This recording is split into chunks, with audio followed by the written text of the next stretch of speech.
Hey, Jeff. Nice. How are you, Ken? I am well. How are you doing? Just fine, thanks. Good. I'll take The one. weather's nicer? Yes. It's getting warmer, nicer. You know what I mean? Yeah. We like that. But disagree with you on that It's one. supposed to rain or snow tomorrow. We had snow yesterday morning. We're out raking leaves, and we had like 15 minutes of snow. How crazy is that? Stephen was gonna watch that. I know, I was looking at that wire, and I'm like, I hope there's gonna be on it. I don't know. Hey, Stuart? But It is it's, gonna come up free. Are we gonna have electric available? If we wanna plug in like laptops or stuff? That would be awesome. That'd be really nice. It would be. I talked to Gary. You know what I mean? You know that's true. You know that's. Yeah, I'll take care of that. We'll bring you He's going to last. remain. I'm not gonna do it. So Stephen is documented. Yeah. Yes. Preferably no social media, but I also gonna say, you might use it. Town manager. He went to the doctor's last Oh, night. you wanna use it for, by all means, go ahead. I didn't say that, but I was like, he was like, you're a, he goes, he always No, goes, that's just you're a politician. not to catch He you, goes, just use it. No, Yeah. I'm saying. I'm like, okay. I'm like, if that's okay with you, just come in like, and I'll Josh, answer. he goes, Surprise. seriously. Oh, I realize the whole world wants to know. He knows Like you. with What are you, what science. are you really gonna do with it? I go, no, I said, it's just looking up documents and stuff like that. Oh, you're Yeah, here. we need It's it. Cynthia's iPhone, and I'm like, 25 per hour. Cynthia's iPhone.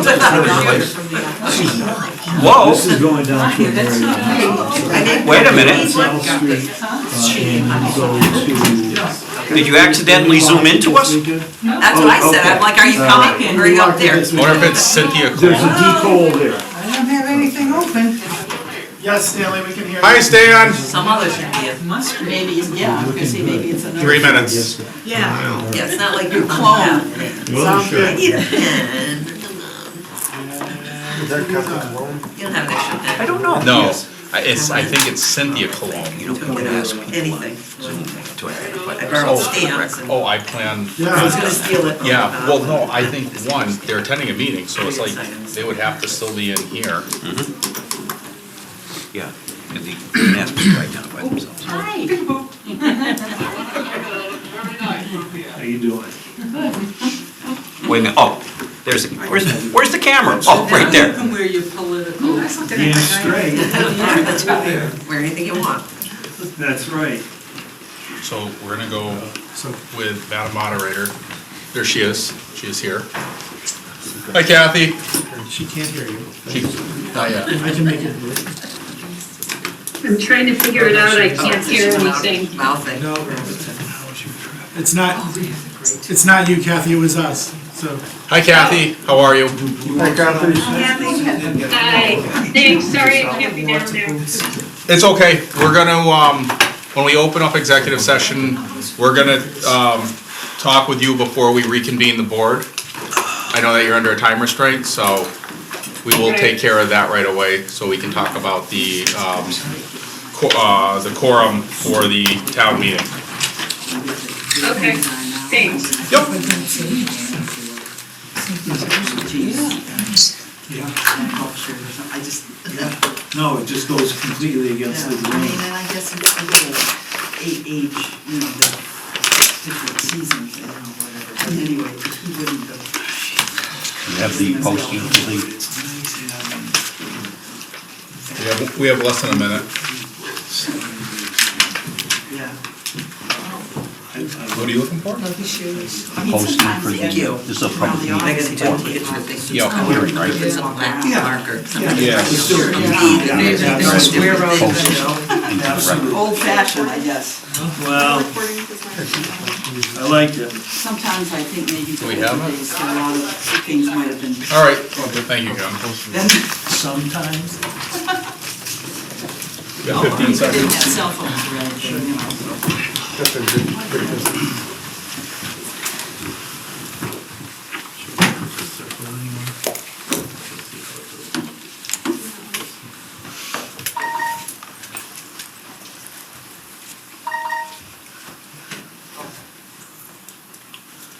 Could be the longest 5 seconds of our life.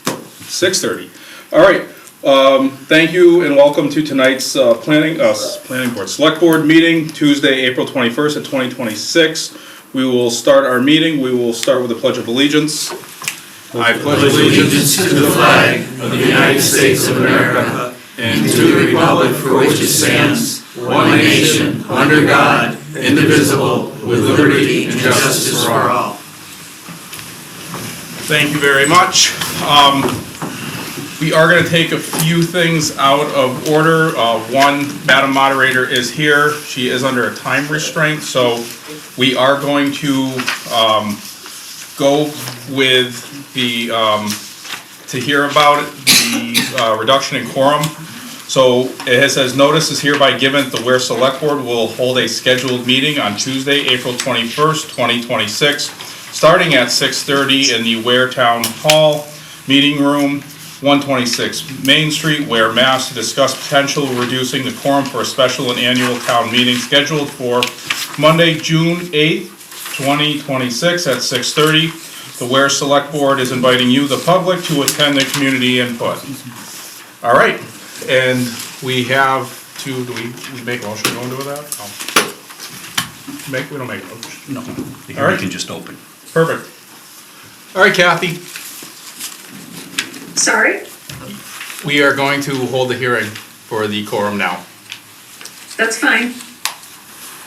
I'll defer to you, it's not my thing. Okay. I just have to be present in order to contribute to the vote. Okay, so there is a discussion that's gonna be needed. As most of you know, it is somewhat hard, especially if there isn't a controversial topic, I'd say, on the town hall meeting floor that night to get anything over 100. We've had multiple times where we can't go and get the business that's needed for the town. So there is a discussion, once again, in lowering it from 100 to another number.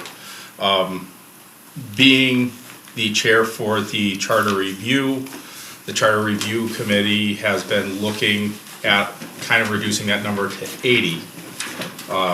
I don't think that's too little. I don't think that's a bad number, but it's a number that I'd be looking at to possibly, move that we bring the number down to reduce the quorum to 80. But we should be all interested in hearing if we should do less, if there's more, and then after the board's discussion, we'll ask the public, and just see what you guys have to say, if anything. So it is open to the board at this time. Mr. Chairman, Yes, sir. I would be supportive of it, especially this year, we're moving town meeting to June the 8th. And that's moving it further back in the fiscal year than traditionally we've held it. And it's critical we get our business concluded so that we can get ready to start the new fiscal year, July 1. Whereas before, we were meeting in May. If we didn't have a quorum and we needed that buffer time, we could have the meeting the end of May, beginning of June, and still get to the start of the fiscal year. So I think it's critical. And we're going to be looking at the warrant. There's 30 some odd articles, is there? Yes. Yeah, so if we need any kind of adjustment, it's gonna be critical we get the work done that night. So I'm supportive of reducing it to 80. Anyone else on the board have thoughts, opinions, comments? I've been on that charter review committee, so I was in agreement with the reducing it to 80. Yeah, I'm also noted that when we've had that reduction, we seem to very easily get over the 100. Correct. And, That's true. So another reason for doing it.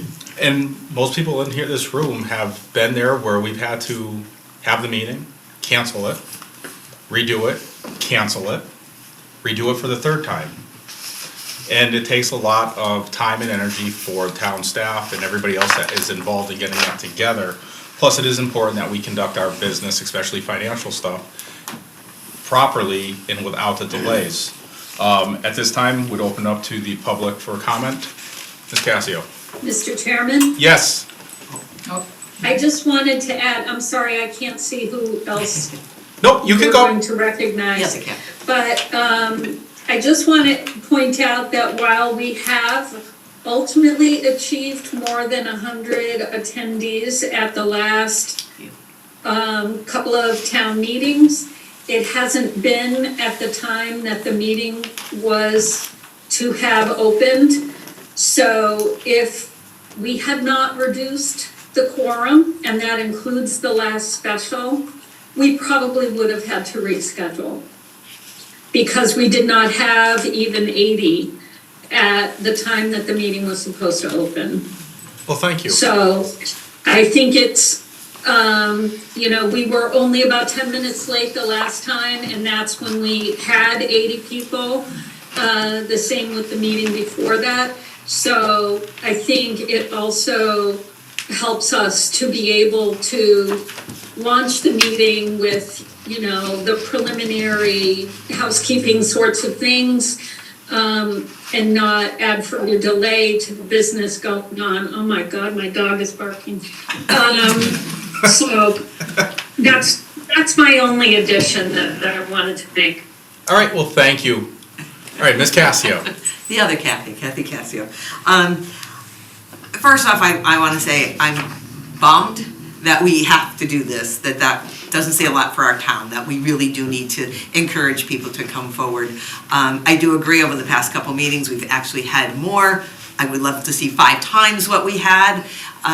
So 80 would be the lowest that personally I would like to see it go. I don't want to see it going lower than that. And the only other caveat is I do hope the board and the town, and we do everything that we need to flood everybody, knowing that this is the time to come, your votes do count, this is the budget, remind everybody it's the budget, everybody cares about the money and where it's going, so we should get a lot of people.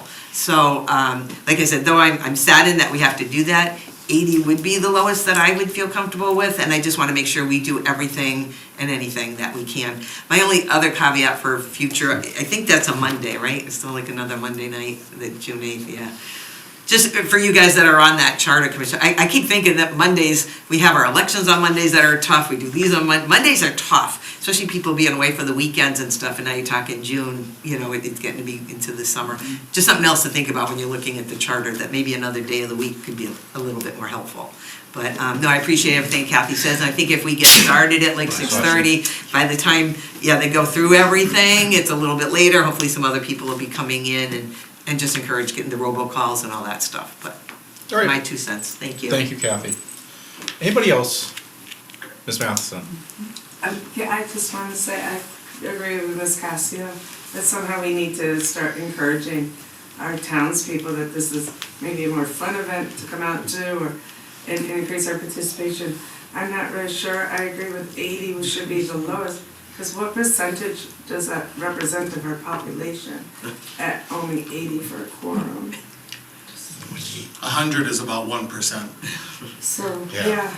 so we need to really, I guess, other townspeople alert the town, that's a really bad representation of the town to allow people to say, only 80 people to say your voice is, you have to vote, if you don't vote. It's just not our town, though. It is every No, I get it, town. but I'm not worried about anybody else's town. Right, Worried but about this one. but it's difficult. We can do everything. I've got into arguments with people, even going to the extent of give me your cell phone and I'll call you. And I get told no.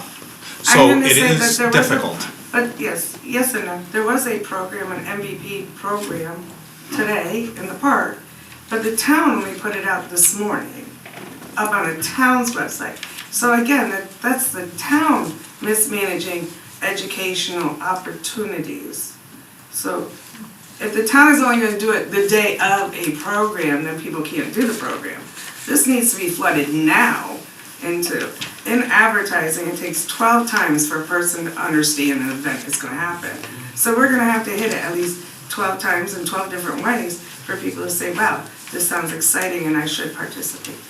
Thank you. Again, I wanted just to say I agree with Kathy and her statements. Thank you. Anybody else? Mr. Cassio? Yeah, I know I said this before, and I'd like to get a little bit more emphasis on that. And that's getting the schools to introduce our kids to the voting process. Get them in here, along with the town town clerk, to show them every year, to show them what voting is all about and how simple it is to vote. You'd be surprised at how many adults that I've talked to are fearful of going in and voting because they never have. And, but I believe we should be doing that and incorporating it into the school curriculum.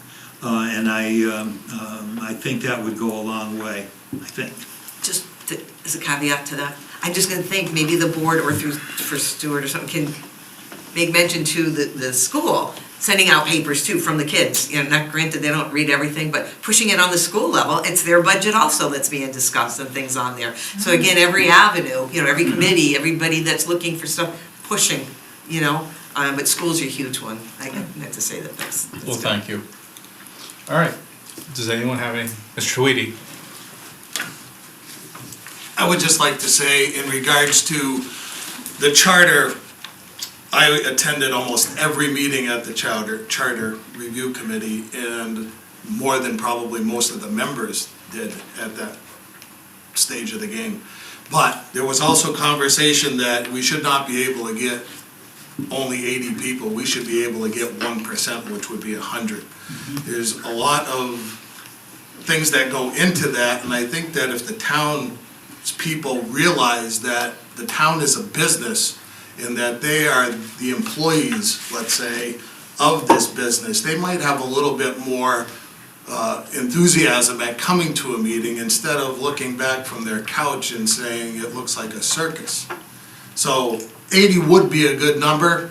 I don't see why we can't get 100, but maybe it is a good thing for the select board to personally ask that people come to attendance. And the other part of this is, why are we waiting so long to have a town meeting? Is it not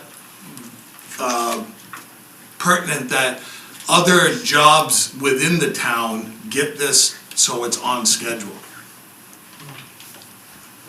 So are we waiting for free cash maybe? So, Yep. I don't understand the second half of your question, but the first half is we are waiting for free cash, but also, and this goes back to the considerations for the charter committee of the date, the later we can wait, the more detail we have on the state budget and how much aid the town will be receiving. So by June 8th, not only will we have the House budget, which came out last week and is being amended this week, we will also have the Senate budget. Fair enough. Good to know, thank you, I appreciate All it. right, great question, Mr. Tweedy, thank you. All right, if there is nothing else from the audience, we can close the public hearing comments on that part, and there is nothing further from the board or Madam Moderator. I would entertain a motion and then a second to bring the quorum to the discussed of 80. I move that we lower the quorum for the June special and annual town meeting to 80. I second it. Second by Valerie. All right, we're gonna take a vote. Stephen? Stephen, aye. Ken? Aye. Valerie? Aye. John? Aye. Josh? Aye. And And I'm Kathy. in favor as well. Thank you. Okay. All right, I'm logging out. Have a good evening. Thank you. Thank you, Kathy. Thank you, Thank Kathy. you. Okay, thank you all. At this time, because the elections did happen, it is standard procedure that we go and we look to reconvene the board. As of right now, because I was the vice chair, I am now acting as the chair until a new chair has been decided. This is for the board only. They're the only ones that get to vote and have a say on this. So we will go and start our reconvening process now. Anybody like to? I would move that Josh Kuzniars be the chair of the select board. I would second that motion. I'll accept. All in favor? Aye. Aye. I'll abstain. Thank you. All right, we will then move to the vice chair position. And if I could, I would like to nominate Mr. Willett as the vice chair. I'll I second would second that. that. Seconded by Mr. Desmond. All in favor of Mr. Willett becoming the vice chair? What? Aye. Aye. Abstain. Thank you. All right. Now we have the clerk, and here's, everyone goes, well, what does the clerk do? Right? I was a clerk and a vice chair at one time. I was like, yeah, right, sure, let's do it. Right? Jack, I think it was your first year, because Jackie should have taken it, but we ended up giving it to me too. But it's in case we don't have, really our wingman, Nicole, who takes all the notes and takes care of everything for us. If she couldn't do it and she couldn't take care of the notes, that the clerk would be responsible for helping get the notes and everything else like that. Is there anybody here that would like that nomination? I do have an idea. She does a wonderful job now. It's kind of easy who I just stated with that right there, but, Narrows the candidate. Let's see. I honestly, I agree. I had the absolute privilege to work with Valerie on multiple committees. She helps and does the notes for the charter review. She's attentive to detail. She does a remarkable job, gets things in on time. So if I would like to nominate Ms. Granger as clerk. I'll second that. Mr. Hawk seconded. All right. All in favor? Aye. Aye. Abstain. Well, thank you. So we do have a reorganization of the board. Congratulations and thank you guys for the nod. I do appreciate that. All right, now we will move on to our next part of business. Is going to be opening remarks from the chair. That was them, thank you. I don't have much further other than please make sure that you are always active within our own community. Everybody has opinions, everybody has wants, needs, likes and dislikes. Always be respectful. That's the only thing that we ask when you're here, is maintain proper decorum. Treat every person, whether you like their opinion or not, with the absolute most respect. And if you don't think you can handle it, please leave. End of story. It's just a simple thing. Treat each other with respect. We're all here. We all live in this town. And we truly all care for this town. And the only way that we are going to get people to come into this place and help make this town better is to not act like fools and clowns, but to act with profession and compassion for each other. So, right now we will then move into comments and concerns of citizens. Mr. Cassio. Let him go first. I gotta say, this looks great. Yeah. I mean, it's professional, you guys look great up there. Stuart, right there, next to you guys, the carpeting, everything new. It looks very professional, and I hope you're as comfortable as you, with this setup as you look like. No, we are, Mr. Hewitt, in the help, I think, with the other DPW members, helped get this established, but I know Mr. Hewitt varnished this. You can still smell the lacquer and varnish on it, but it looks great. This has been up in the Grand Hall for quite some time. It was something that I have wanted. I think Stuart was when I always ask, when are we getting this platform down? When you're squeezed in and everybody has to stand up, Jack, as you know, even though you had a little bit more of a luxury of just being on the end.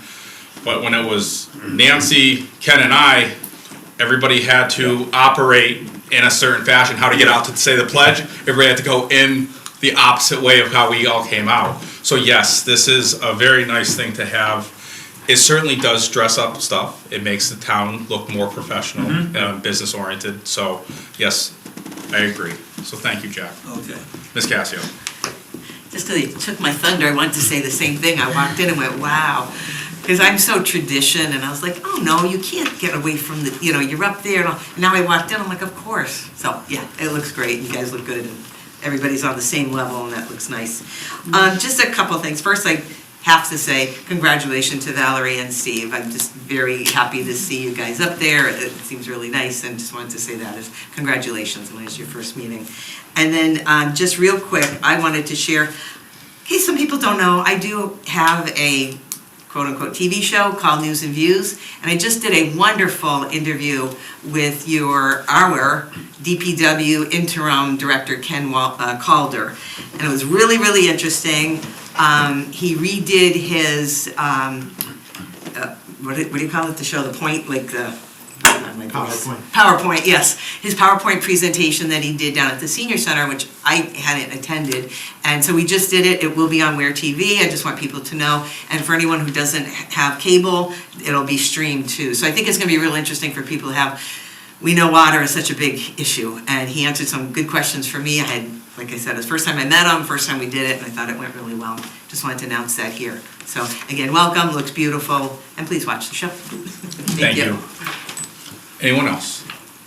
I just want to say that I attended the tour on Saturday, of the Mill Yard and the Healthcare Services District, and went through all the different points, and it was really great.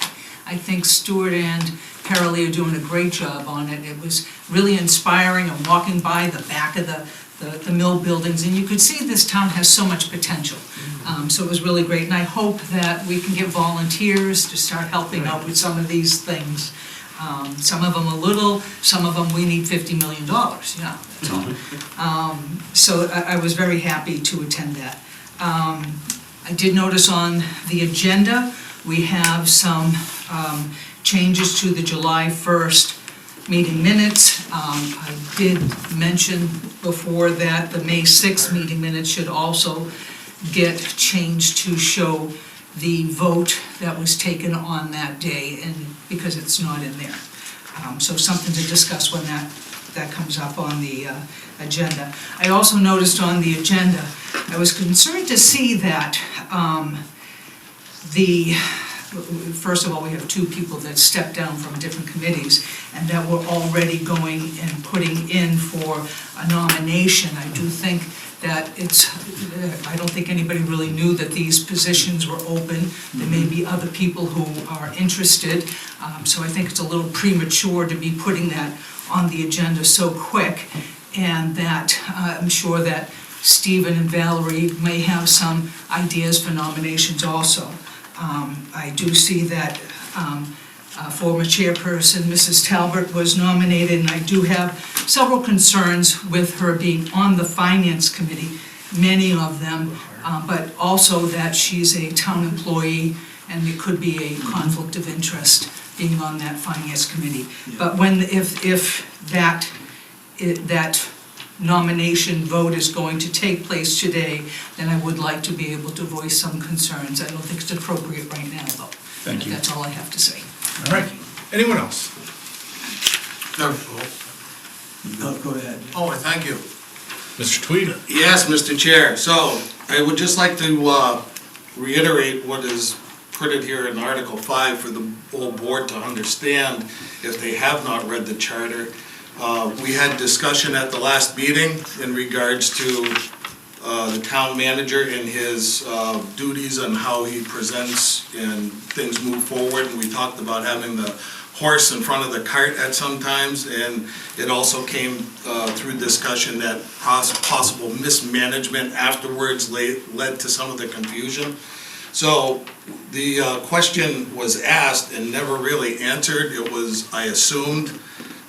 So this is Article 5 under Administrative Organization. The town manager, subject to approval of the select board, may recognize, create, consolidate, abolish committees, commissions, offices, departments, and agencies under the supervision in whole or in part as may be established new committees, commissions, offices, departments, and agencies as deemed necessary, and may for such purpose transfer duties and powers. The Board of Selectmen shall hold at least one public hearing on any such proposal within 30 days of receipt.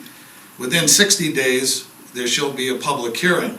The board shall then vote to approve or disapprove the proposals with or without amendment, excuse me.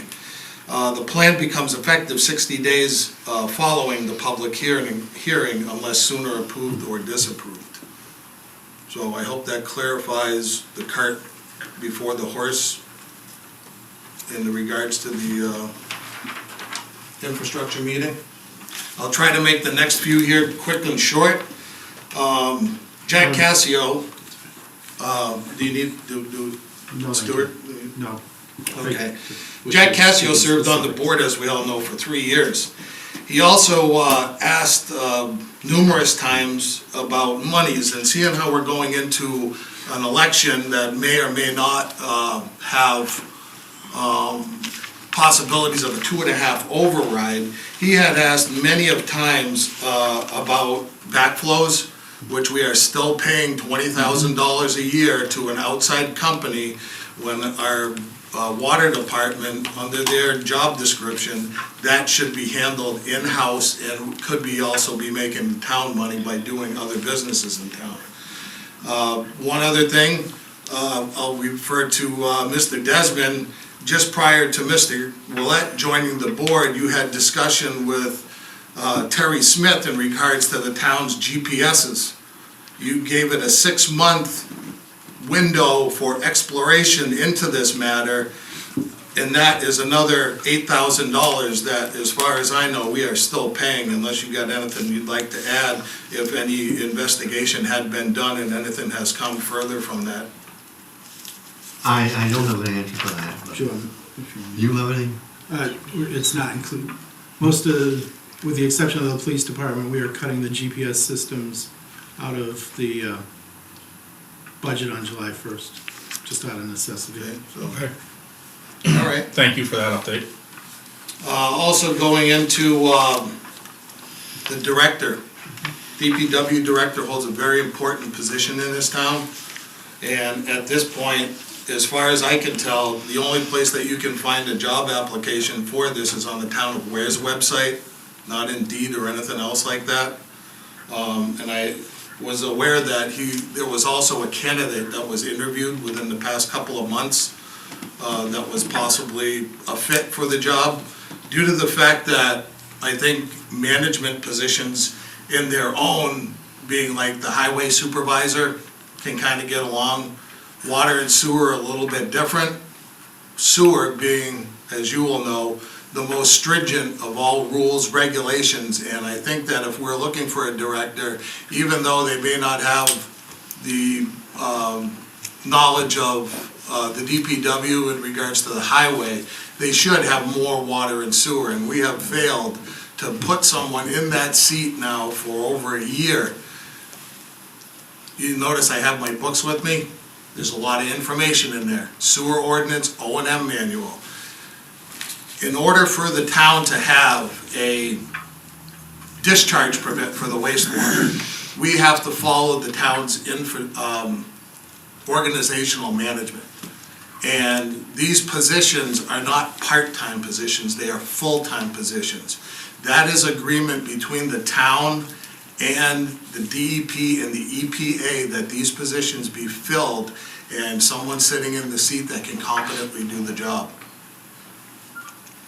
So at that point, I think it would be number one for the board to start looking to see what we can do about putting someone in that position at a full-time capacity. All right, so I will let most of those go, but that last one's just totally inaccurate. We've consistently had that position posted. It's posted on the MMA right now. Indeed has started charging us money, so if they pull it off, we'll get back on there. There are not DPW directors in, I'll speak to you. We have not interviewed someone either qualified for the DPW director or someone willing to take the job. So we understand it's frustrating. It's more frustrating.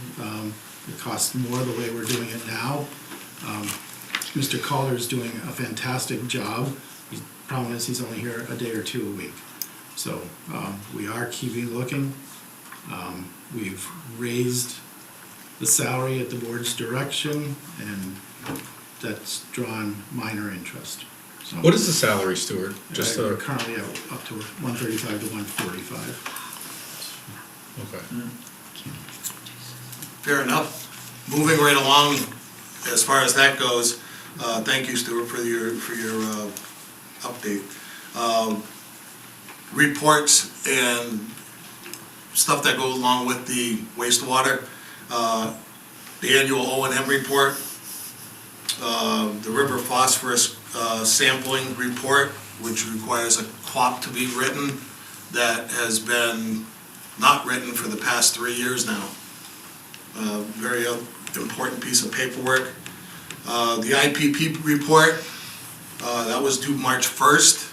These are all violational reports that are not being submitted.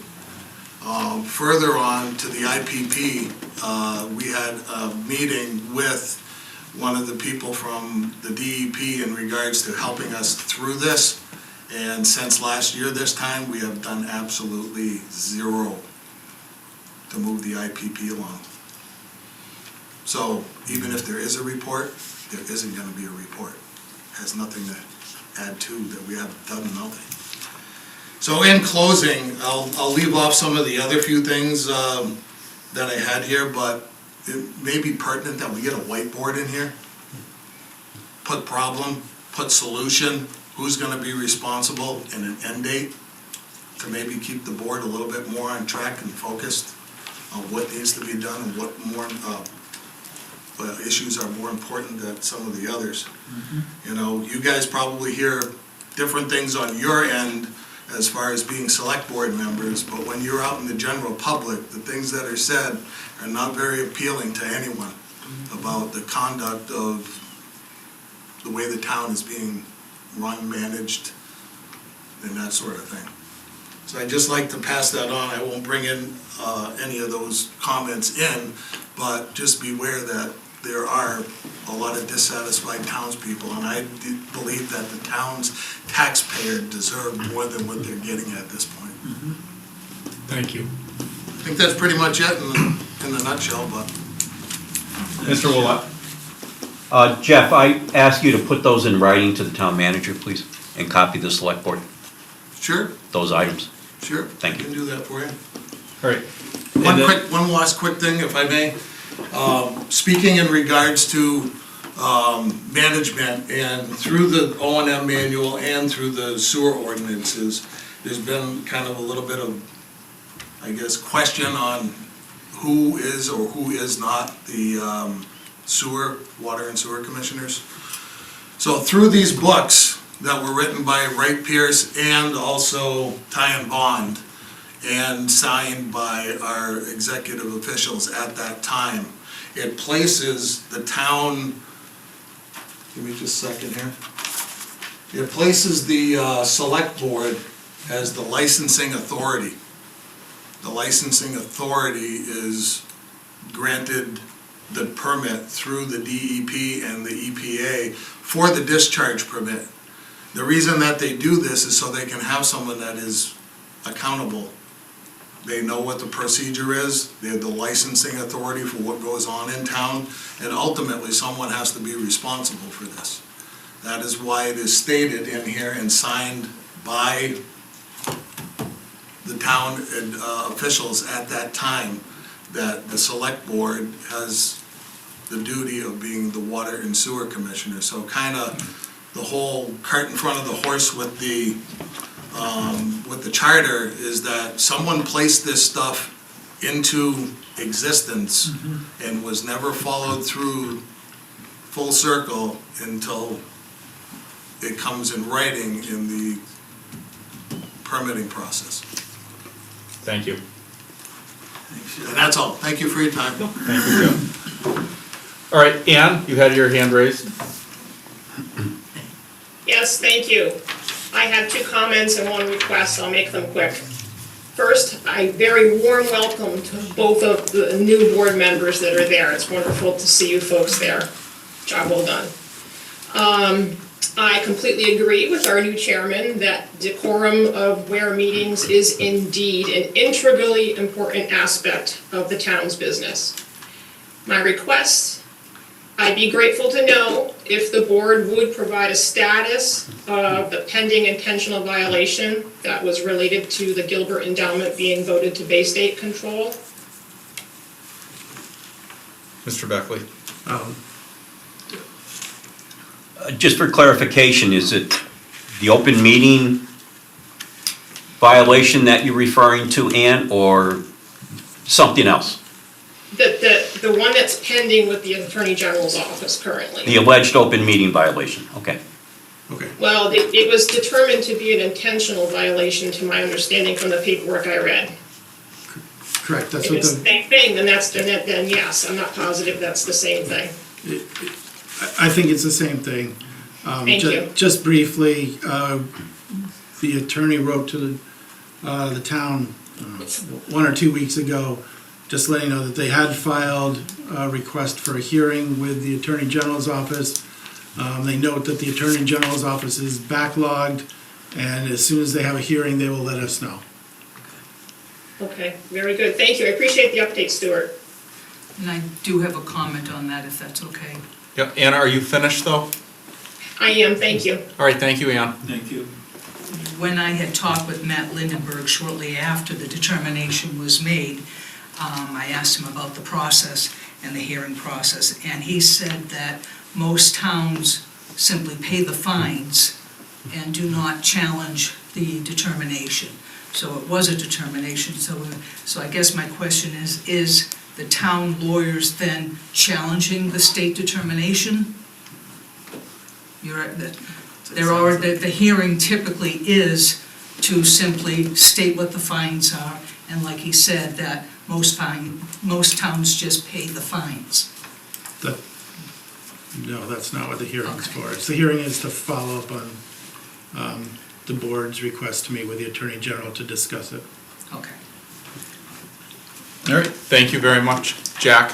Yeah, this may go along, some of this may go along with what Jeff said though about the whiteboard. But other things, the status of the signs around town, Stuart mentioned before that where the town that can't be licked. And Stuart's status of, I think there's 2 more signs that you're going to be getting. Well, Is that correct, or? yes, we will get 2 more signs. I just want to take the opportunity to clarify the discussion on Facebook, which pointed out to me the comment that we several years ago, when there was a wayfinding and marketing program, that the proposal was to change the motto. That's very inaccurate. It's a wayfinding system, so the motto is likely will always be "Where the town that can't be licked." So, and then yes, there used to be 4 signs up. There's 2 that are not here anymore, and that can be replaced at about $400 each. So we can go forward with that.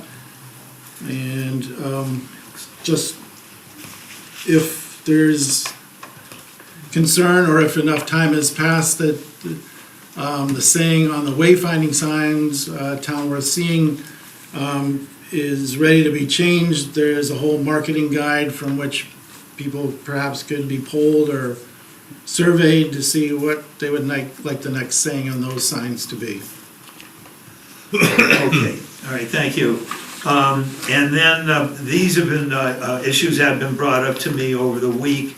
And one is that at the outside corner of Marjorie and South Street, there's a sort of a perpetual puddle there. But there's a hole in there, and there's people that, if they hug the curbing, the hole is deep enough to, jar or mess up a tire. And I agree. When we were on the walk that Cynthia was talking about this weekend, that hole and damage to the corner at the sidewalk is significant, and either we or Bay State can fix it. I will say, if most of it is close to the sidewalk, so Yeah. hopefully they're not driving that close, but. Is there a storm drain, is there a storm basin No, close, or it's is just, it? it's been crushed by construction equipment, Okay. so. And then there were concerns with the crumbled sidewalk right near St. Mary's Church, along St. Mary's side area. And there's a lot of elderly people that use that sidewalk virtually every day, and certainly every Sunday going to church. Yeah, it is on our list to fix it, hopefully before July 1st. I think we have funds, and it's brought up regularly by a lot of people, so, yeah. Okay, thank There are a you. lot of sidewalks in need of repair in the town. Yeah, all right, thanks, Stuart. And last, but certainly not least, Pine and Cherry Street crosswalks. Yep. And I'm sure hoping that those are going to be fixed. By fixed, they were painted. The paint is, when you come up from the overpass, you can barely see the paint. And when I had talked to the chief, he said just run with it, whatever I thought was going to be proper.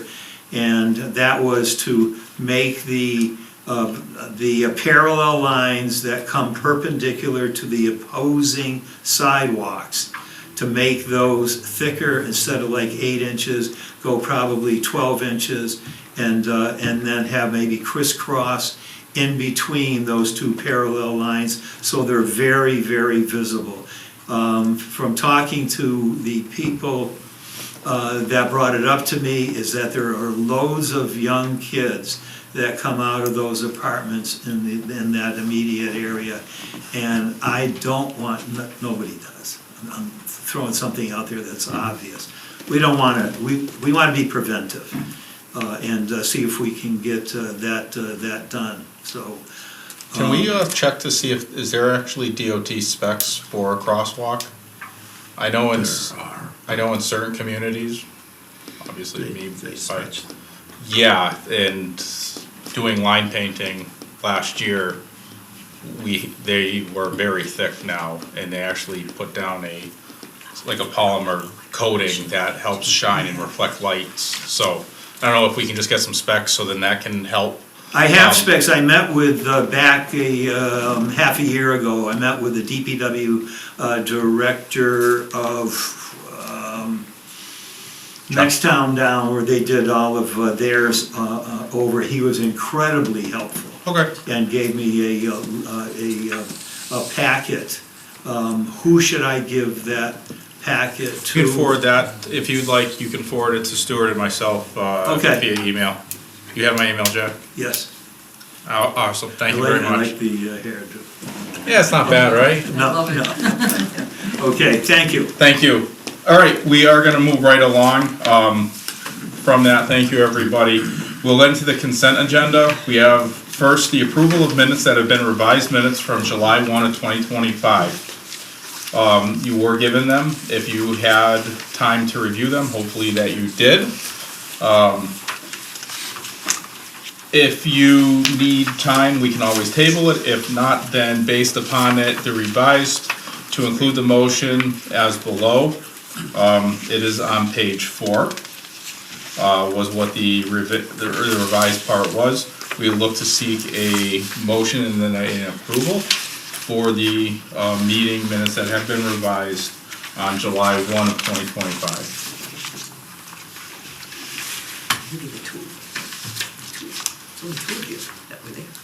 I'll move that we approve the revised minutes of July 1, 2025 as presented. All right, do we have a second? Second. All in favor?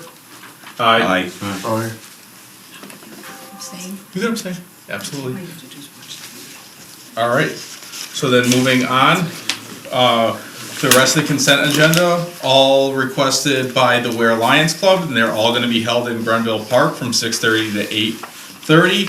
It is the Concert in the Park series. We have 2026-08, June 25th, the Project Band. 2026-09 on July 2nd, 60s Experience. 2026-10, July 9th, Wicked Biscuit. That's interesting. 2026-11, July 16th, Bigelow Band. 2026-12, July 23rd, The Bridge. 2026-13, July 30th, our very own Charlie Lask, along with Jimmy Mays. And 2026-14 on August 6th, Woodshed Band. Second. All right, we had a motion and then a second by Valerie. The motion was made by Mr. Desmond. All in favor? Aye. Aye. All right, thank you very much.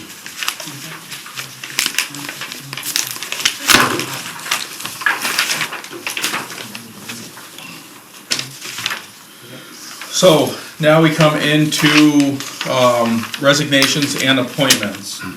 We have a resignation from Mr. Matthew Palladino from the Infrastructure and Asset Improvement Committee. We would need a motion to acknowledge his resignation, followed by a second. I move we accept the resignation of Matt Palladino from the Infrastructure Asset Improvement Committee and send him a note of gratitude for the service and leadership to the town on this committee as chair. Second that. Mr. Hawk seconded it. All in favor? Aye. Aye. Thank you, Matt, for your time that you have served and dedicated to this town. Thank you, Matt. All right, then we have a resignation from Miss Marshland, hope I said that right, from the Finance Committee. Okay, Ms. Hawkins was recent member to the committee and indicated that it was for personal reasons and that it was necessary for her to resign. She indicated hopefully that within a year she will make herself available for consideration of appointment. All right, so we need a motion to accept her resignation, followed by a second. I motion to accept. I'll second. All right, motion made by Valerie, seconded by Mr. Hawk. All in favor? Aye. Aye. All right, appointments. We have an appointment for Veterans Agents and Grave Officer, Mr. Mark Avis. A 3-year term, expires March 31st, 2026. So, why is that? What does that mean? Expires? It means written by. It already by. Oh, okay.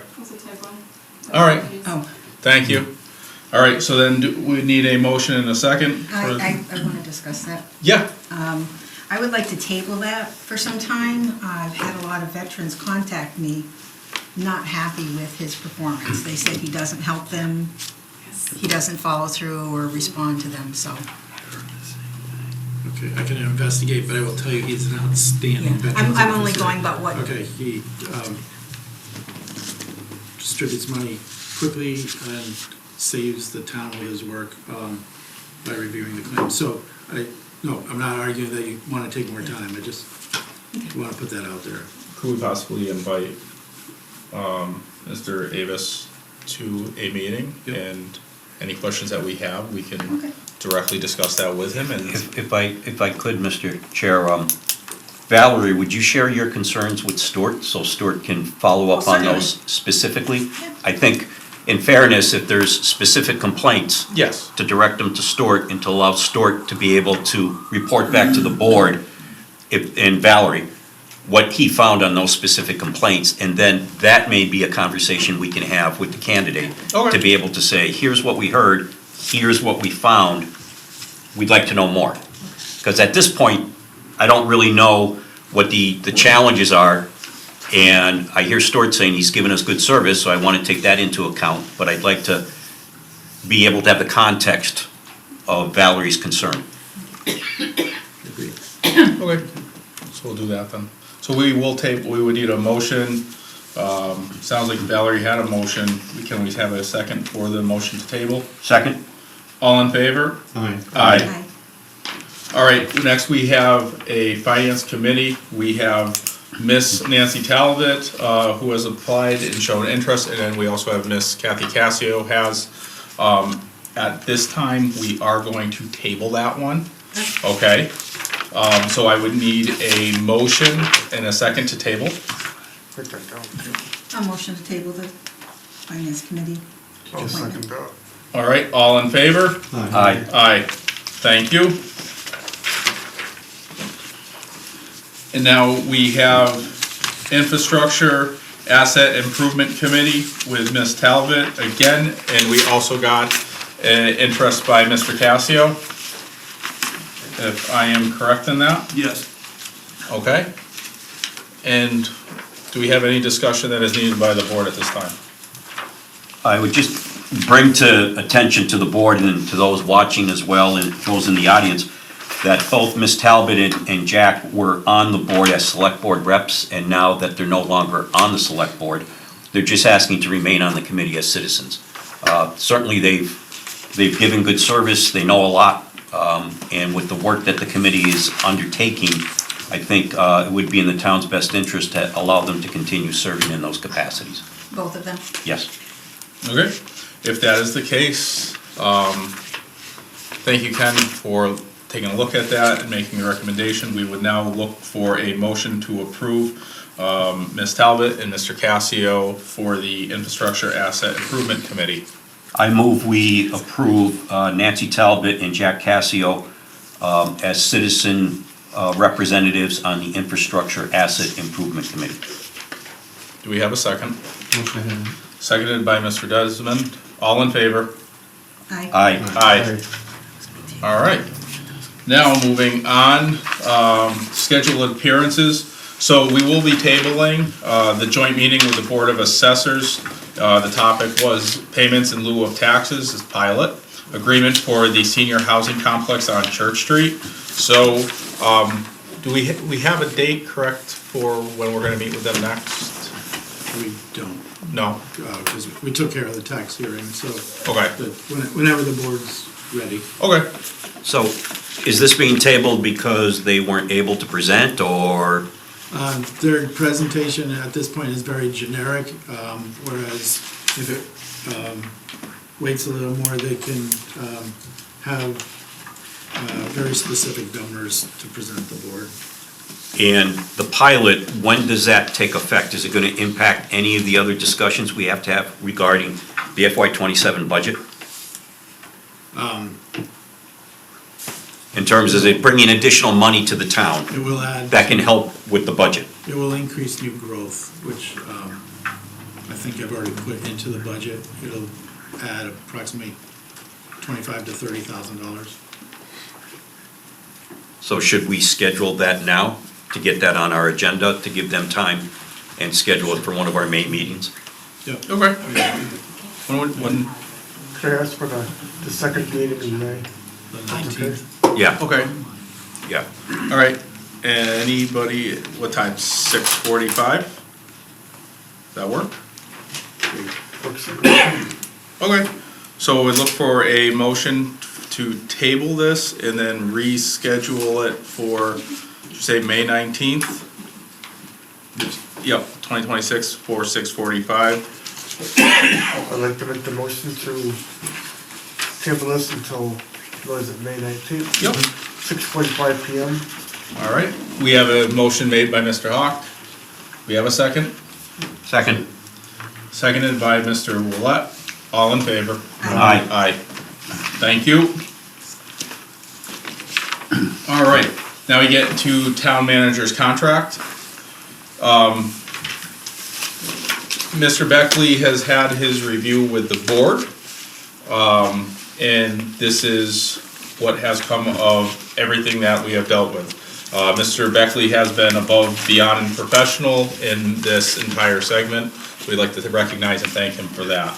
The Ware Select Board and Town Manager Stuart Beckley have agreed on an extension of his contract for the coming fiscal year ending June 30th, 2027, including an agreement to work together on a plan for a succession.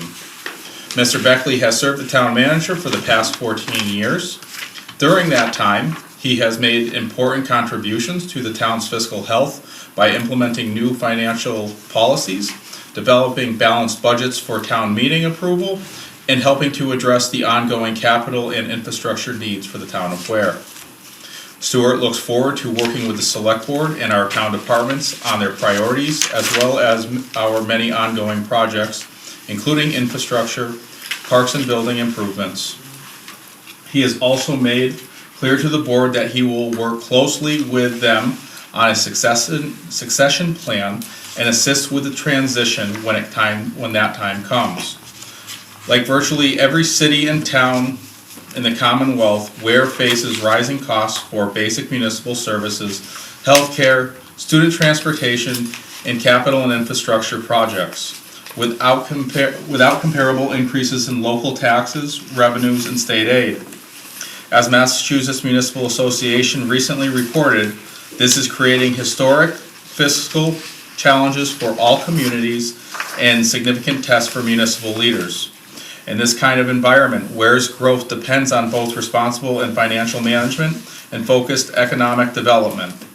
The Select Board is working closely with Mr. Beckley on a 5-year fiscal forecast to better understand the gaps between our costs and revenue and what steps we should take to close them. At the same time, we are focused on the important task of increasing economic development, especially in the Mill Yard, the Main Street Business District, and the Special Healthcare District. Anything else to add? Maybe just read the motion that we Okay. passed. Thank you. So the motion that was carried out in executive session earlier this evening, we made a motion to approve and authorize the execution of the employment agreement between the town of Ware and Stuart Beckley for Mr. Beckley to serve as the town manager for a period of commencing on July 1st, 2026 and ending on June 30th of 2027 for a salary of $120,460.91 for the year, a retention bonus of $1,000 a month up to a maximum amount of $12,000 for the year, and other terms and conditions set forth in the employment agreement unless earlier terminated in accordance with the terms of the employment agreement. So now we have to make a motion for approval in public, correct? All right, I would be looking for a motion to approve the agreement for Mr. Beckley, his employment with himself in the town of Ware. And make a motion to approve it?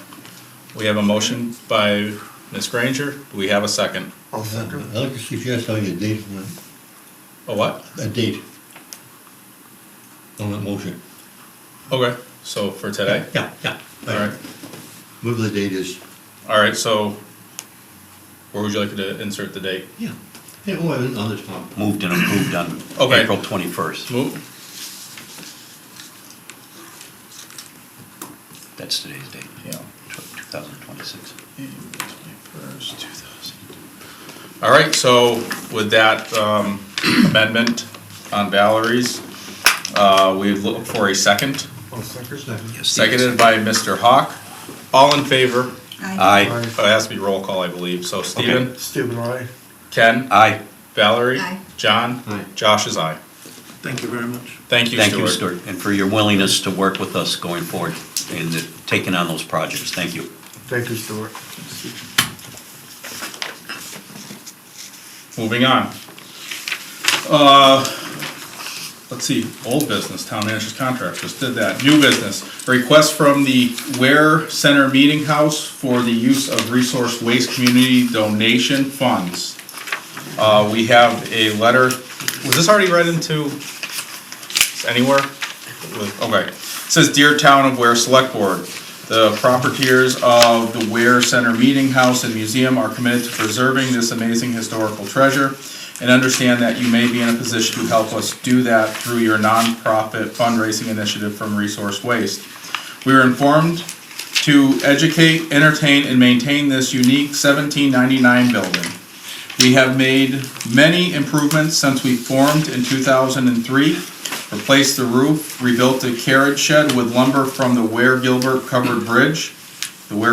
covered bridge, painted inside and out, repaired plastered walls and ceilings, maintained and improved the interior, restored and stabilized windows, upgraded the electrical, replaced steps at the kitchen door, resettled the steps in front, restored all the windows, repaired the diet bays and north wall, restored the belfry and bell, painted the exterior and overall kept the place in good condition. Excuse me. The building is an integral part of our town's history. The first church, the first town hall, the first library, the first cemetery. We partner with the Ware Historical Society to give the town free concerts on the green in the summer, an educational day for third graders, the Ware Remembers event for Memorial Day, and our open museum hours are all summer long.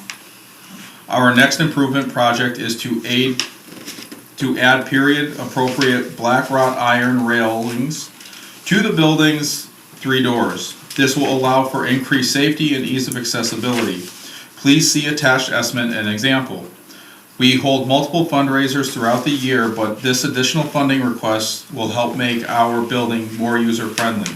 Thank you for your consideration. Sincerely, the proprietors of the Ware Center Meeting House. I have a question about this. Still, I don't know if this goes to you with the meeting house. There's no, I could say, adequate parking for ADA parking. There's many routes when I go there myself, or not myself, but in a wheelchair, there's where I have to park. Can't park on the side street, no safe place to park. And parking on the lawn, it's uneven, have to drive and park over routes. What is, does, word this right, a nonprofit, do they have to abide by the ADA laws? It's not a matter, so generally, yes, it's not fully a matter that they're a nonprofit, but also that it's a historical building. So they do have some authority, ability to have exemptions. However, I'm sure, knowing the people involved, they'd be willing to make accommodations. A challenging one will be to get a ramp or whatever to access the first floor, and even then, once you're inside, it's step up or step down. So it's not really a ramp; it's the parking area itself. Yeah, that they should be able to solidify it. Because it's not, again, it's not just for me. I know some people think when I bring these issues up, it's for me. No, it's for anyone who's handicapped, disabled, or the elderly. God forbid someone trips over one of the routes, getting into or out of a vehicle. I mean, you're gonna ask people to park inside the road. Not everyone can. And to park on the lawn, which is nice and great in the shade, but someone gets out of the vehicle, there's no flat surface, someone trips over a route, I can see something that can happen. Surprised nothing has happened. You have the meeting house and the Rance Hall. I'm just looking to see if, not to stop this from going forward, but can we talk with them about what they could do for adequate parking? I'm not talking about getting into the building, but parking itself. Understood. Yes. That's all I have to say about that. Okay, is there anything to be discussed with so they're asking for $1,500. They have a written quote for the fabrication and installation of the 3 railings. For the front, there's going to be 2 attached to the outside walls, anchored in the ground at the base of the stairs. For back, there will also be 1 railing attached to the same, also anchored in the ground. Steel is included in this estimate along with the labor, and it is for the fee of $1,500.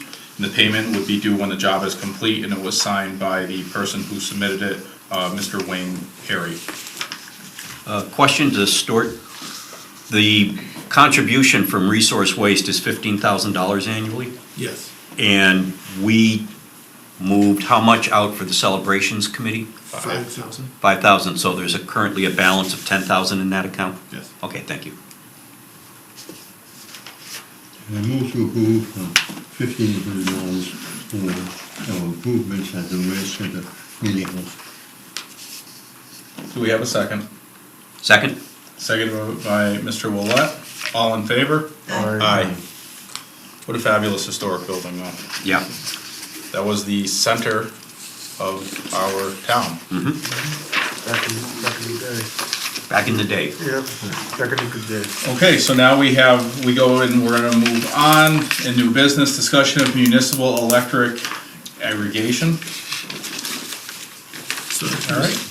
Mr. Chair, this is put on by me for your consideration. Many directions you can go. And this has been brought before the town at least twice before. Aggregation is a company coming in, doing outreach to the community about providing a single electric rate to residents. And the intent being that as a group of 4,500 residential properties, that you would, as an aggregate, getting a lower rate for everyone. The just process is spelled out here about needing a town meeting vote and how they work with a consultant and then getting state approval. State approval used to take 2 to 3 years. It now can be done in 3 to 4 months, which is a benefit. I recognize that it may be rushed to get for a June 8th town meeting in terms of getting people the information and letting them know. Just wanted to bring it to you for this town meeting because of the lack of stability of the energy prices that are currently out there and the possibility that they will continue to go up. The snag that has always come up, not just when it came up twice before in Ware, but also in other towns, is if you go forward with it, everyone gets at it and they need to take the action to opt out, which is not a hard option to take, but it is a step that everyone has to be aware of if they want to get out and look on their own. And that can be done at any time, opt in or opt out, but that traditionally has been a big headache to the process. So certainly, if the board wants more time, can have a consultant or any number of consultants come in and talk about aggregation, or I think on the back of it, yeah, there's a proposed article if it were to go forward, or if and when it might go forward. Mr. Beckley, I know the town of Belchtown did something. Is this similar to what the town of Belchtown did do? If it was the word aggregation, I'm sure it's what they did, Okay. but I don't know.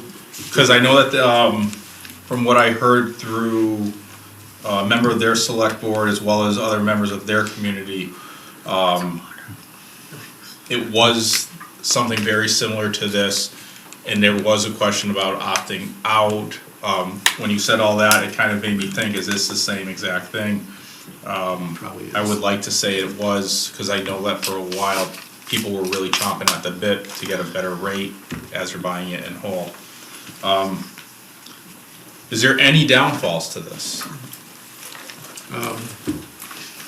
You could go out to bid. It's possible to go out to bid at the wrong time and get high rates, in which case there's nothing that says you have to take it. You might want to wait 2 or 3 months to see if those rates will come down. If the opt-out is a pain in the neck, that's a downside, but really everybody has a choice. It's just paying attention of when to come in and go out. Okay, board members. So, to your question, Josh, at the very bottom of the document, it says, note, basic service rates change twice a year or more, depending on rate class. As a result, the aggregation rate may not always be lower than the basic service rate, which is what the current provider, I guess, National Grid, or like Constellation Energy, I think, that I use. The goal of the aggregation is to deliver savings over the life of the program against National Grid basic service. However, future savings cannot be guaranteed. So, Stuart, I don't understand what this really would do, because the energy market, as I understand it, is deregulated, and we as consumers can go and shop for providers of electricity to us, but we still pay National Grid Their service. for their service of their cables and power and delivering it to us. Right. So how does this change any of that? So you mentioned Constellation, they will be one of the people bidding on the price. So as an individual can get Constellation, this just makes that available to the whole town at the same time. And in addition to Constellation, there'll be, I don't know, several providers that'll be bidding against Constellation for thousands of a penny to see who's Okay, cheaper. So it's the exact same price, exact same process an homeowner can do, except townwide, and hopefully that will get an even better price. and if we were to undergo that process, who makes the determination as to which energy provider would get the town contract for aggregation? Well, the select board ultimately, but you would, I think, base it on what's the lowest bid. Okay, and who is CPG Consulting? They are,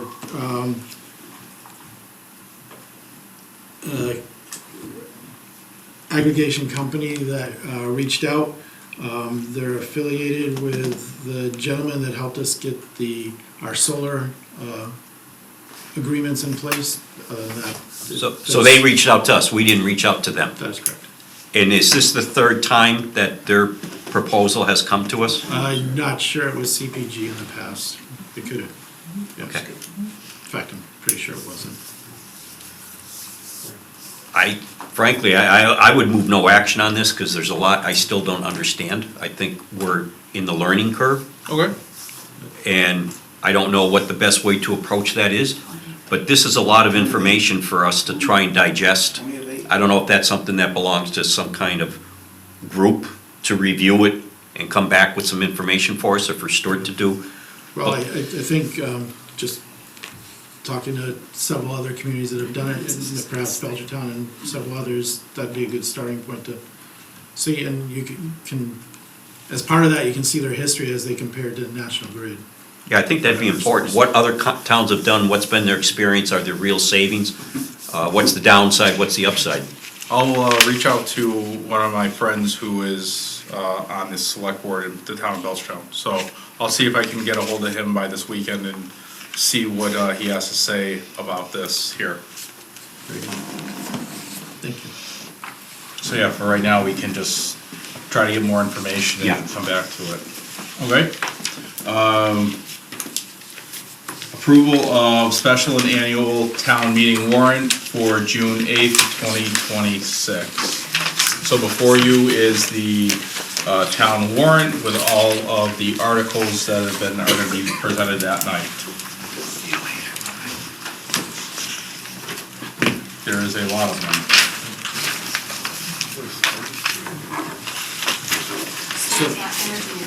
Yeah, so based on what you just decided about the energy, you would take out Article 21.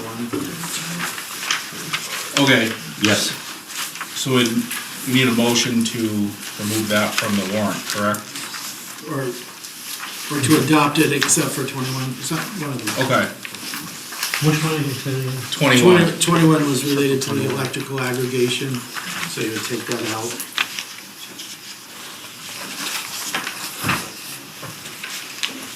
Does anybody have a question on the select board regarding any of the articles that have been presented? Yes. Yep, Mr. Willett. So, Stuart, this is for the annual town meeting. And does the articles that we have put on hold pending certification of free cash, are they in this warrant, or are they going to be in a special town meeting? So we have, over the past 2 or 3 years, we have combined them into one warrant. Okay, So the difference is noted by, at the beginning, right above Article 1, it says FY 2026.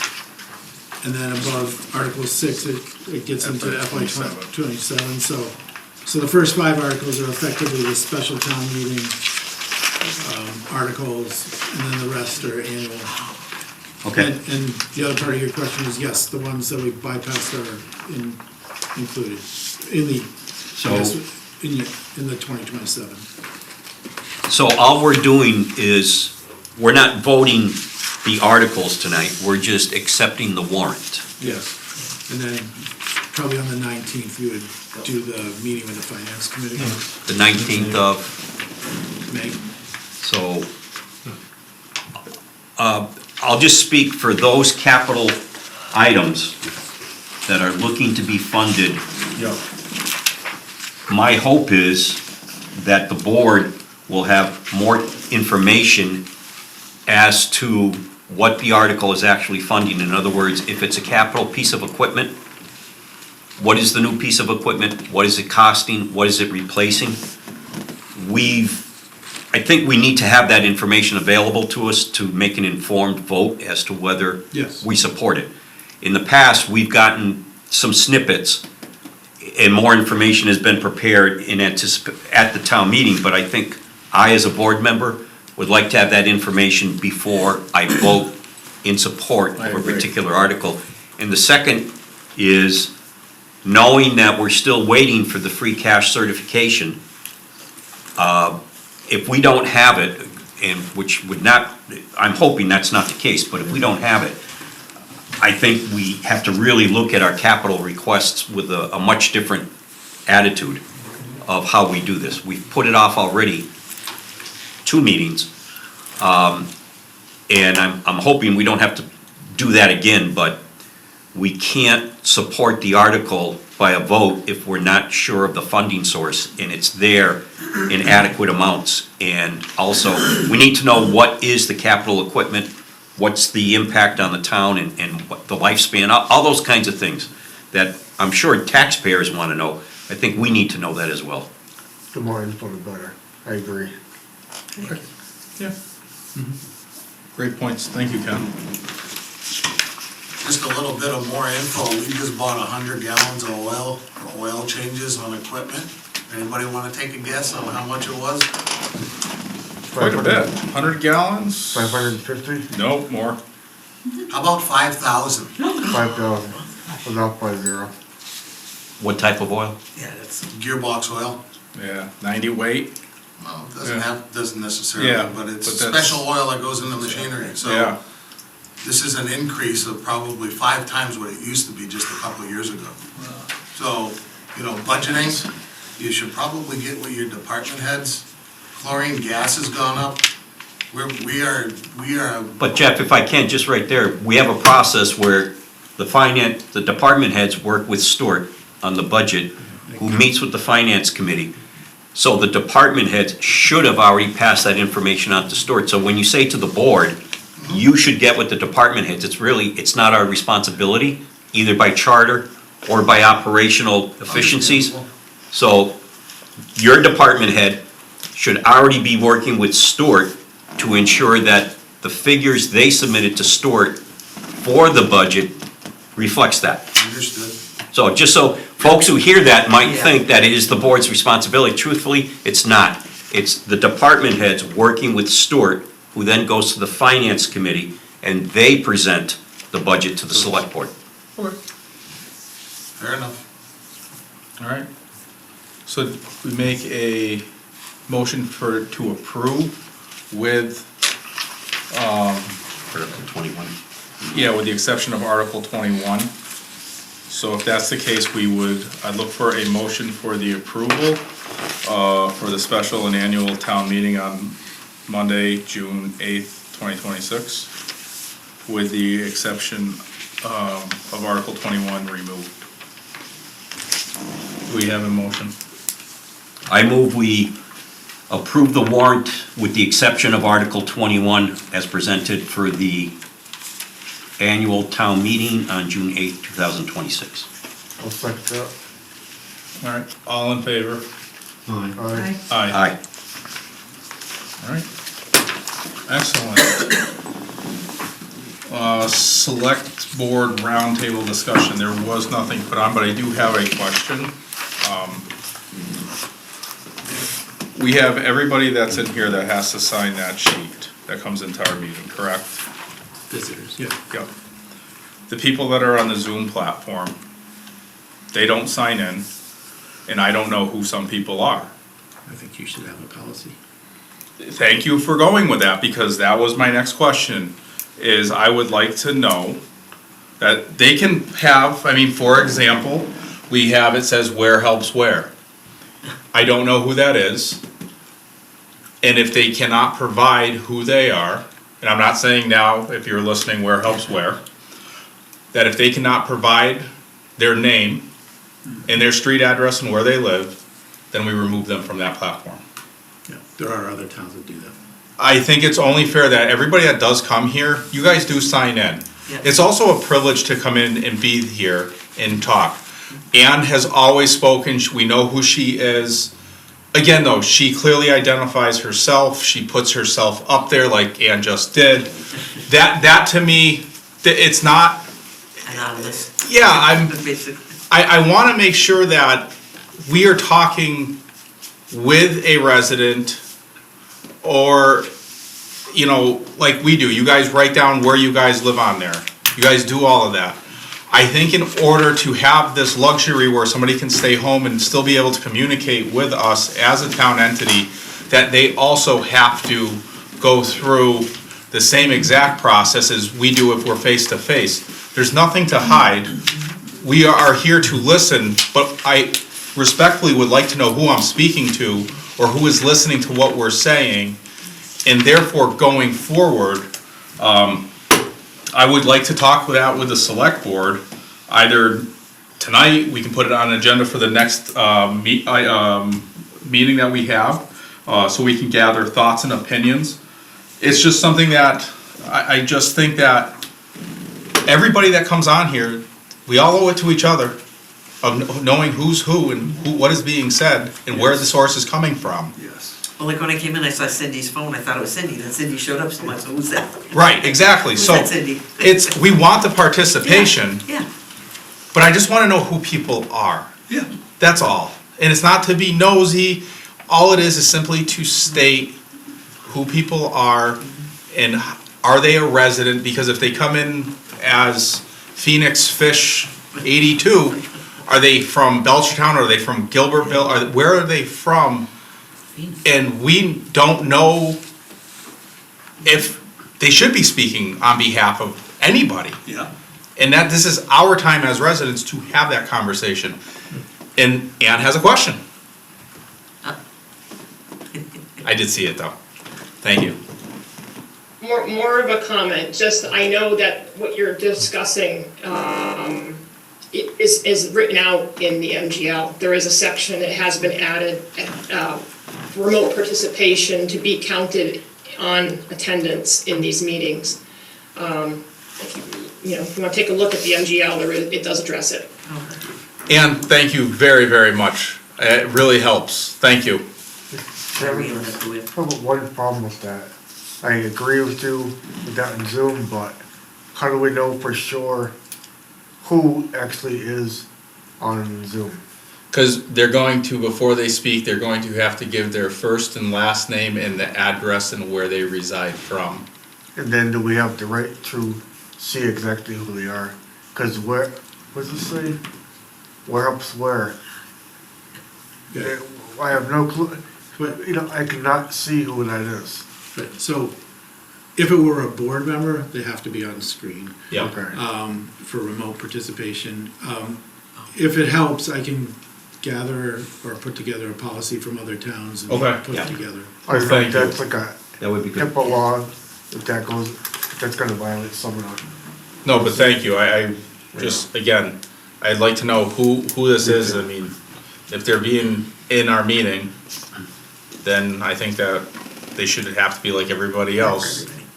So, Nicole? I do know on the minutes who participates in remote participation Okay. in the attendance section. Yes, I know. I just wanna have names to faces.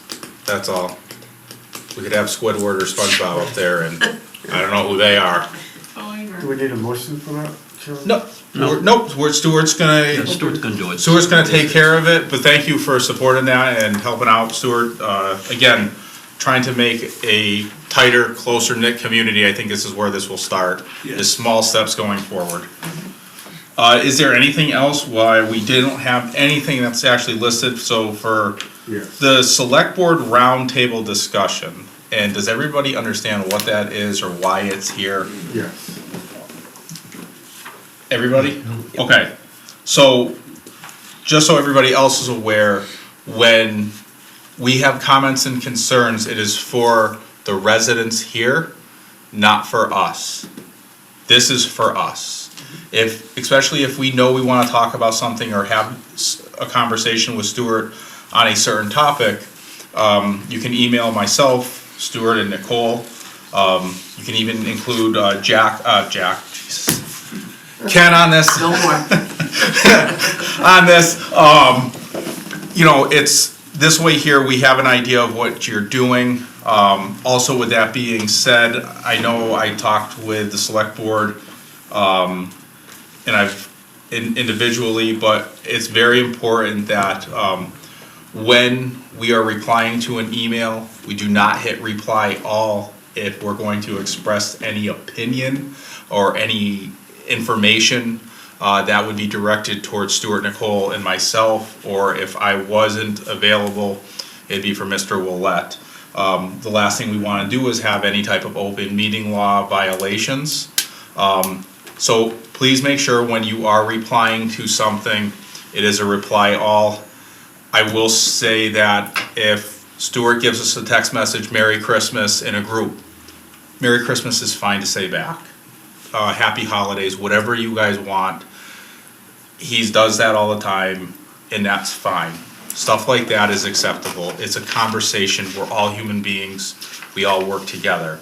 But it's where we're going to start to give opinions. That's where it becomes not even a gray area. It's just a no area.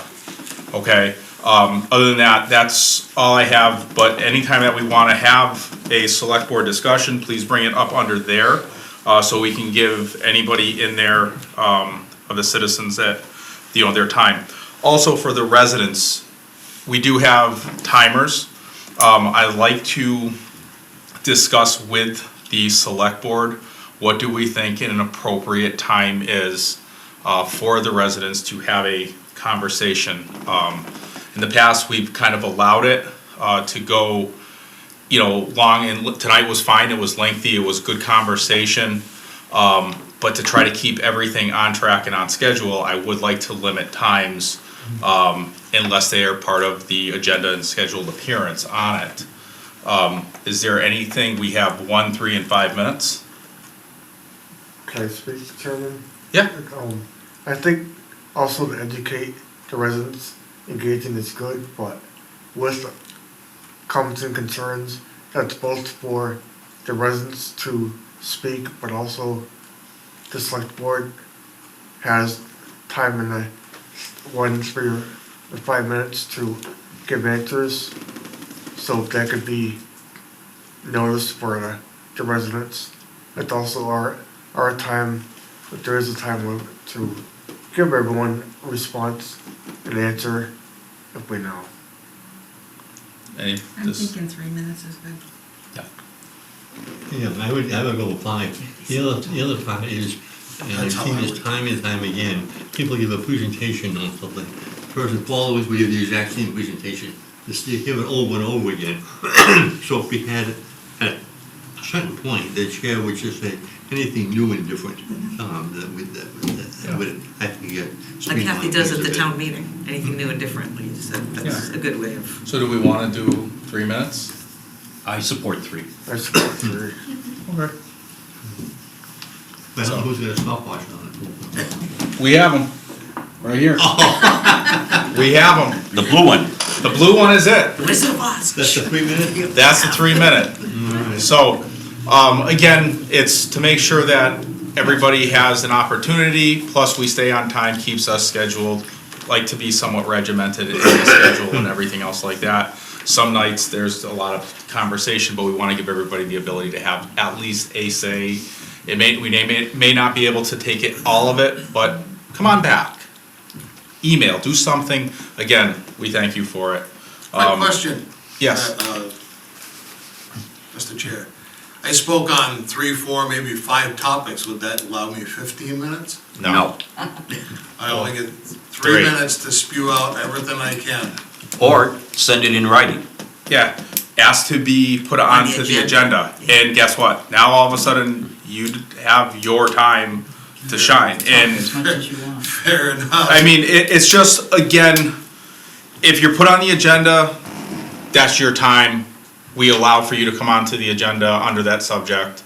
And that's what you just let us know what you're looking to discuss and have that conversation. When we're doing this, it's not that we want to have a short answer or short discussion. It's just that we want to make sure that we are timely, because if we do have scheduled appearances, if we have 10 people that all want 3 minutes, there's a half hour of our time, and we may have to stop, go to the scheduled appearance at that time, and then at that time, it starts to turn into something that gets long and dragged out. So I want to just try to keep it as steadfast as possible.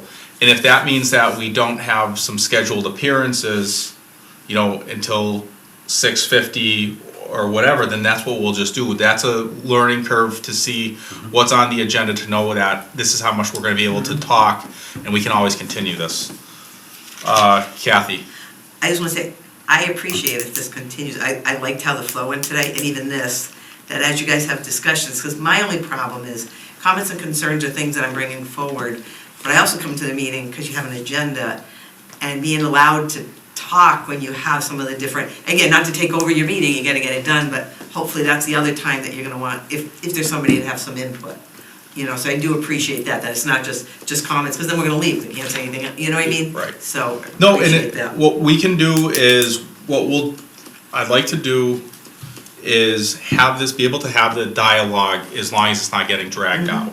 I think it is important. I did it when I was the chairman of the planning board. It was a little bit easier, not as much. However, there were times, and Nicole can attest to this, there was some meetings that we were there for 3-4 hours. I get it. But here, we want to make sure that we do stay on track. It is a business meeting that we are doing right now, to make sure that the town and we have our updates and what we need to. But I would like to say that as long as we can keep it somewhat short, very informational, and on point, then the open dialogue, I think, is a great thing to have between this board and the residents. Thank you. And just, Stuart and I have been in 3.5 hours of meetings. We came in at 4:30 for the FinCom, then we did the 5:30 executive session, and then we did the 6:30, as Jack knows, the open meeting. So asking folks to also appreciate the need to have what Josh is describing, because it's not uncommon that the members of the select board have been in earlier meetings before they get into this session. So, yeah, being respectful of their time as well, I think it's a two-way street. Yes, 100%. And at this time, I know we did it with the planning board, or I did. We did have a time limit, but I think with this board, we'll hold off on doing that. With the planning board, it kind of allowed us to have a better hold on the meeting so we could further things and move things forward along stuff. If it starts to become that, then I'd be looking to have where we're going to have our meeting, would have a set time limit, all business has to get conducted, and then we could do comments and concerns at the end if it allowed. But I think for right now, we have a good thing, we have a flow. I think people are gonna be respectable in the future. I hope this continues. It was a great meeting tonight. I do appreciate the feelings on that. And if nothing else from the select board. Go ahead, Mr. Hawk. Go ahead, Ken. So just 3 questions to Stuart to follow up on earlier items. Number 1, the stonework for the Veterans Memorial Park.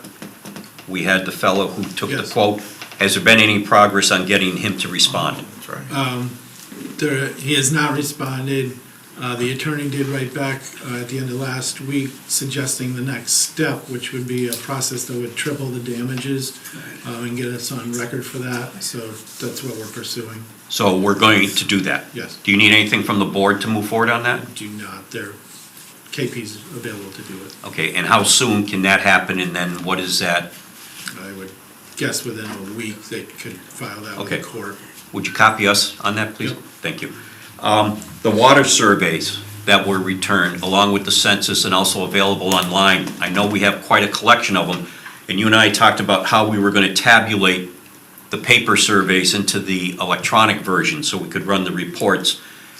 And I thought we had talked about using some of the senior Yes. workers for that. Is that something we can start doing?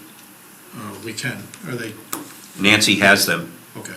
in a box, so they're ready to go. We just need people to start doing the data input so we can get the results and we can use that too. Very Thanks. good. Yep. And the last question is the railroad bridge on West Main Street. There's been a lot of conversation about that. I know we have the, or maybe East Main Street, I'm sorry. Yeah. We have the bridge inspection report, which is good.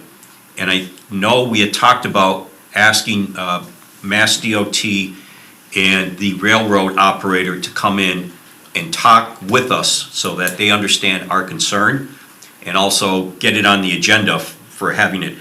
Has anything been done on that, or if not, what should we be doing to get to that point? So no, we should be reaching out to the manager of Mass Central to have them present.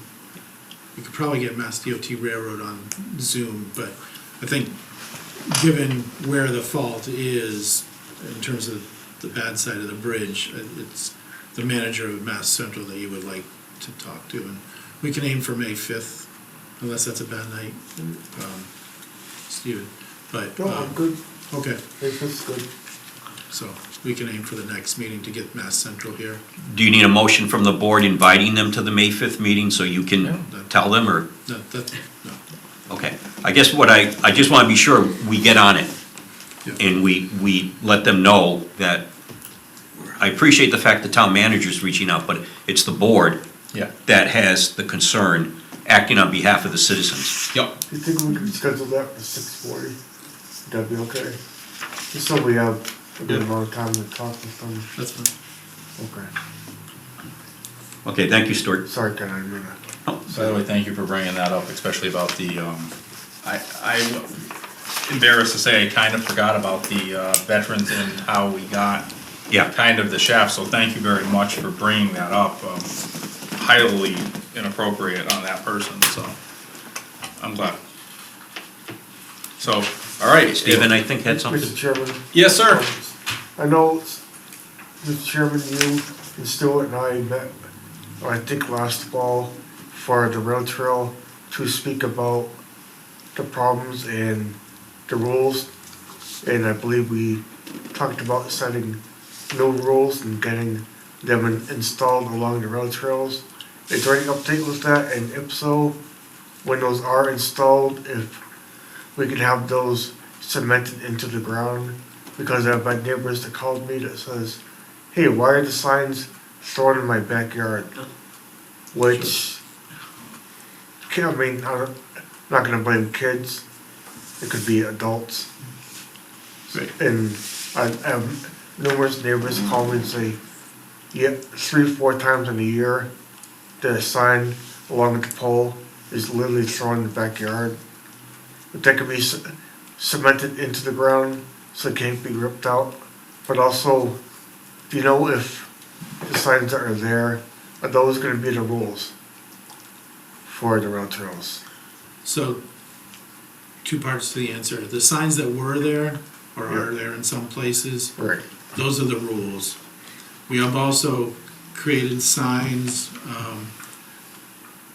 with the help of Ms. Borsier and the police chief on the different vehicles / bicycles that are allowed on the trail and not allowed on the trail.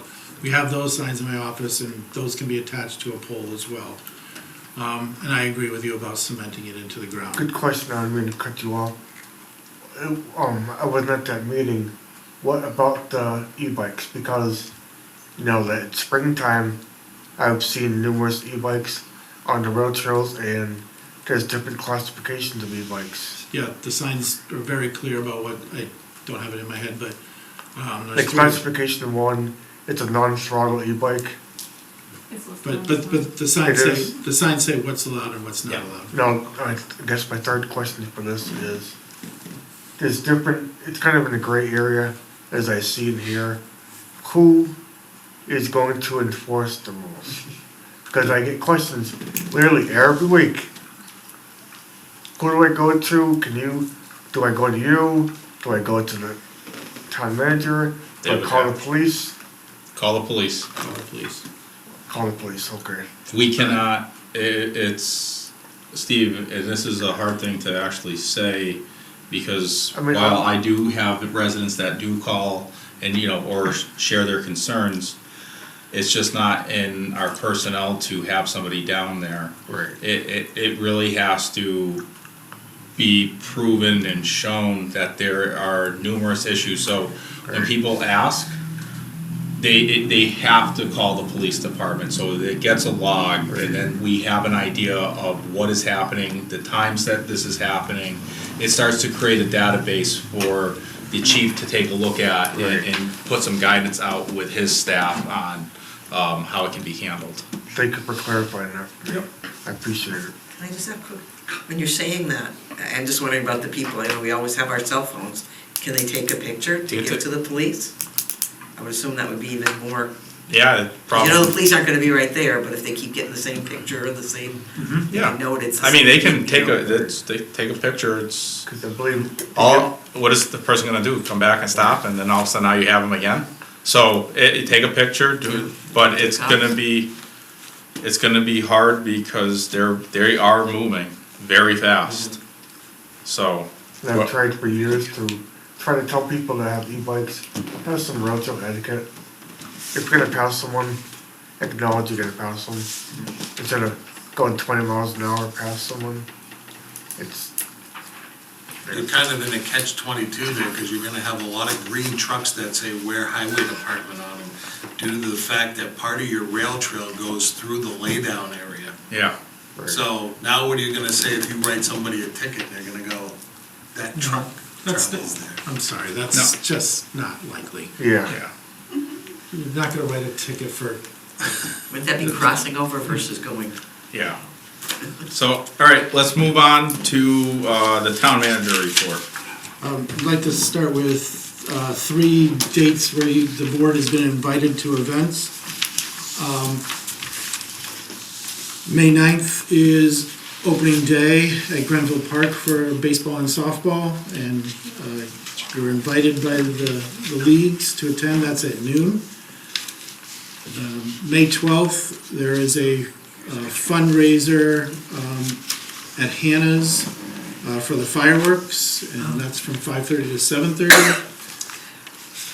And then 3rd is the Memorial Day Parade. You're invited to participate, and that is, begins at 1 at the Legion and shortly thereafter at Veterans Park across the street. Stuart, what was that last one? I'm sorry. The Memorial Day Parade on 3rd, 24th, May 25th. 25th, okay, thank you.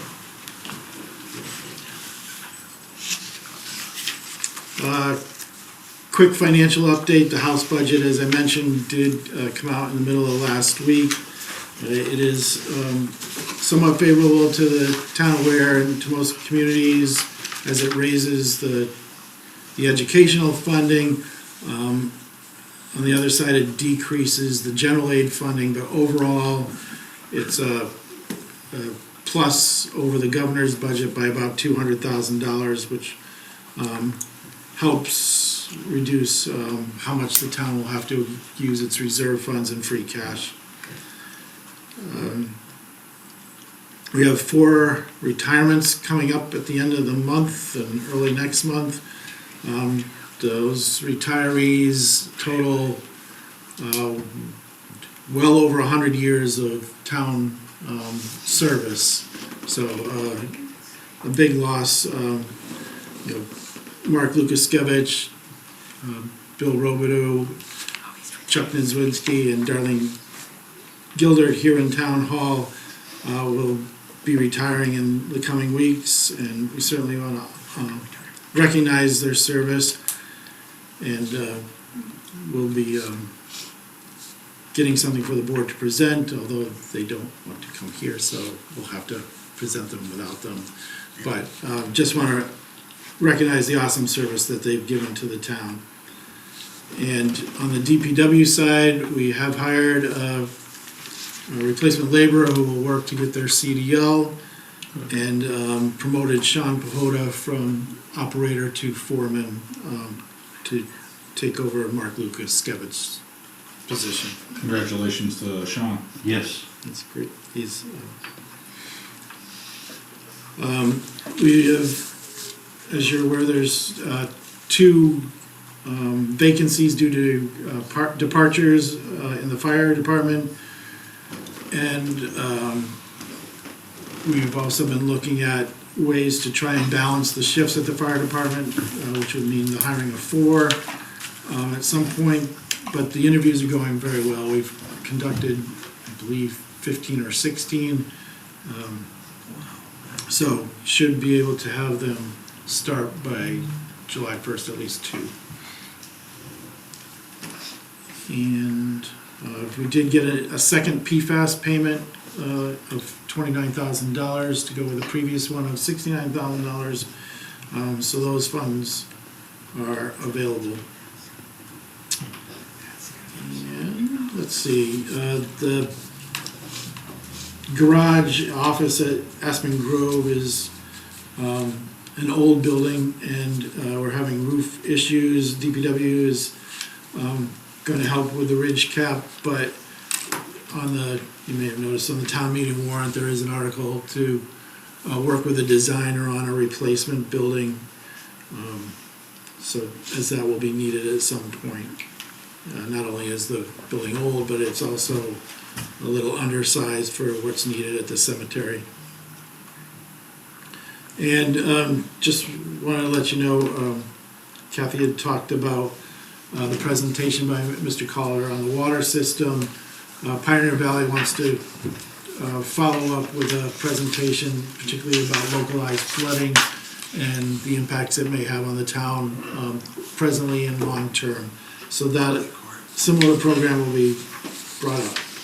And I think, and I do, as the board did, want to thank Mike Hewitt for the beautiful job he did with this, as well as to thank Denise and Kristen from the Conservation Commission for finding the desks and bringing them to town.